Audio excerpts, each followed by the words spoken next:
found out that my ex was gay through Cash App. And before I get into how I even got down to the whole Cash App thing, I want to start with giving you guys a backstory on just him as an individual and why I had suspicions of him being gay from the beginning. So, when I first got with Joey, we gonna call him Joey. When I first got with Joey, everything was cool. Like, I had no suspicions whatsoever. Also, I was much younger and I could not clock if somebody was gay or not. Like, I feel like now that I'm older, I can clock it way better than I could when I was younger. I don't even think I had the ability to clock it at all.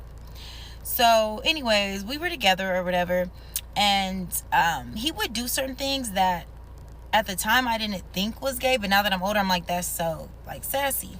So he would talk about all of his friends. He was gossiping about everybody. He always compared himself to everybody. It was like he wanted to be the baddest bitch in the room at all times. He would even compete with me. Like, it was very weird.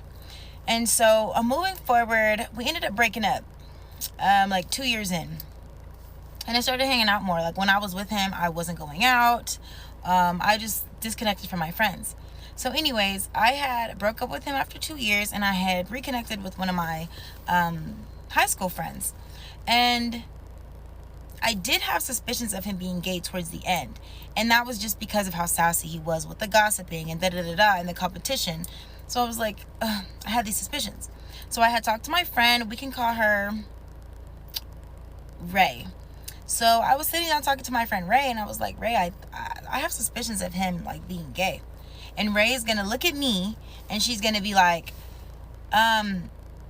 you don't remember, like, there was a whole rumor that he had in college about him getting some top from this guy in college, this openly gay man in college. I'm like, no, I did not know that, and why didn't you ever tell me? I know we disconnected from each other, but when I first got with Joey, she did not say anything about him. I'm ashy, hold on. She didn't say anything about that rumor from college. So I'm like, okay, girl, so you saw me with this guy knowing that there was this rumor. So anyways, she ended up telling me the story about how in college there was this openly gay guy, and his name was Peaches, and that was his true name.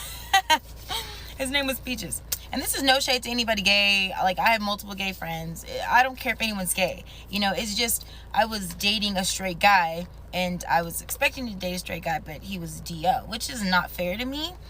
But anyways, so the guy Peaches went to college with him. And Peaches had ended up, like, opening up to somebody about how Joey got top, or whatever you want to call it, from Peaches, showing the friend text and everything. So anyways, this friend of Peaches outed Joey, like, oh, Joey is gay, Joey got some top from Peaches, da-da-da-da, whatever. I don't really know all the specifics because this is just like what Ray had told me. So a couple days later, Joey had bumped into Peaches outside in a public like area and fought Peaches for this rumor. And mind you, at the time, I'm still like, dang, I'm still naive. I'm like, dang, that's an allegation. And it wasn't proven. So I was just like, an allegation, whatever. But I still was like, why wouldn't you have told me there were those allegations? Because no shade if there's allegations and it gets that deep, low key, y'all know. And this is no shade to anybody. I just wanted to know, like, if I was messing with somebody who was gay. Like, if he was gay, he could come out and we could be homegirls. Like, I got a gay best friend. Like, we could really, like, do whatever. All three of us could kick it. Anyways. So, it came and went, whatever. I wasn't tripping anymore. I was like, well, I don't know if he's gay. I did have these suspicions. I still don't know. And I'm not here to call nobody gay if they're not. And, so time went by, and me and Joey ended up hanging out again. You know what I mean? Like, we were broken up, but we ended up hanging out. And so I ended up coming over to his place, and we ended up getting drunk. And so I was laying on his bed, like where the pillow is at the top of the bed. And my head's on the pillow, and I'm just chilling or drunk. And my eyes are closed. And then I open my eyes, and, like, towards the left of the bed, there he is. Yeah, to the left of the bed, there he is with his face down and ass up, like that position, like not arched, but literally head here, butt here, like arched up. And I mean, we were drinking, so I'm thinking like he acting real loose. But that was like the last straw. And I'm not trying to say somebody's gay because they were drunk and ended up sitting. But he wasn't passed out, though. He was still able to talk to me. He was like doing that like that was like a comfort position for him, y'all. I was like, what is going on? So anyways, he was in this position and I didn't want him to know that I'm clocking his teeth. So I'm just like, I didn't say anything or whatever. But that was the last straw for me. I'm like, I need to know if this man is gay. Like, you know, I have mentioned it to him previously, like, oh, you know, Ray told me about that story from college, and he was just like, man, that guy was tripping. So I did kind of ask him, and he just denied it. But I really needed to know for myself. So anyways, he ended up falling asleep, not in that position. He ended up getting out of that position and falling asleep.